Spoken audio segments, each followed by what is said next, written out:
សូមស្វាគមន៍មកកាន់ Channel ឆ្នោតលាភសំណាងរបស់ Admin ថ្ងៃនេះ Admin មានលេខតម្រុយល្អៗរបស់ឆ្នោតយួនសម្រាប់ចែកជូនពុកម៉ែបងប្អូននៅថ្ងៃទី31 ខែ 12 ឆ្នាំ 2025 នេះដូចនេះ Admin មិនចង់ឲ្យចំណាយពេលវេលារបស់ពុកម៉ែបងប្អូនយូរតោះយើងមកតាមដានលេខតម្រុយរបស់យើងទាំងអស់គ្នាសម្រាប់លេខតម្រុយ2លេខមានលេខ65លេខ33សម្រាប់លេខតម្រុយអូស2លេខមានលេខតម្រុយទី1អូស60និងលេខតម្រុយចុងក្រោយអូស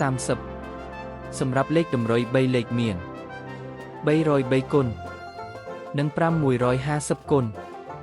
សម្រាប់លេខតម្រុយថ្ងៃនេះ Admin សូមជូនពរឲ្យពុកម៉ែបងប្អូនជួបតែសំណាងល្អទាំងអស់គ្នាហេងមានលាភមានជ័យជាចុងក្រោយសូមកុំភ្លេចជួយចុច Subscribe និង Comment ហើយដាក់សញ្ញារូបកណ្ដឹងដើម្បីជួយផ្ដល់កម្លាំងចិត្តមកកាន់ Admin ជាពិសេសងាយស្រួលតាមដានវីដេអូថ្មីនិងលេខតម្រុយល្អៗជាប្រចាំថ្ងៃជាមួយ Admin សូមគោរពលាពុកម៉ែបងប្អូនពីខ្ញុំបាទ Admin ឆ្នោតលាភសំណាងល្អទាំងអស់គ្នាសូមអរគុណ